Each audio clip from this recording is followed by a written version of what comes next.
we're going back. You've got a big rally, a big demonstration coming up.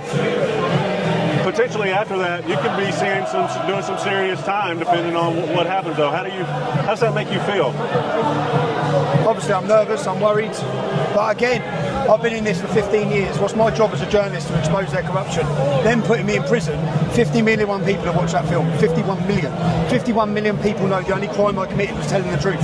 If they want to lock people up in 2024 in Britain for telling the truth, let the world see it. The world's going to see it. Everyone who watches the film's going to know it. Well, mate, how are you?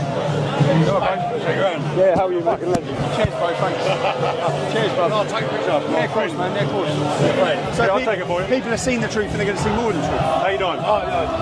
West Virginia. Wicked. There you go, Cheers, brother. bro. Have a good holiday, man. Thank you, man. Have a good night, man. But yeah, 51 million people who watch the film know I reported the truth. So the judge can lock me up. They can still use their media to tell everyone that I'm in for lying or whatever their narrative they're going to push. But people have seen the film. 51 million people have now watched that film. They know I told the truth. Everyone knows I told the truth. So they want to lock me up. There's nothing I can do about it. They will lock me up. You can rewind this. I'll be in jail by the start of November, probably serving years in a jihadi-run prison. But your documentary Silence has got to be one of the most viewed documentaries of all time. 51 million views. Coming out of Great Britain. Do you know this is how do you know you've got to control media? Not one single British journalist has talked about that documentary. Not one.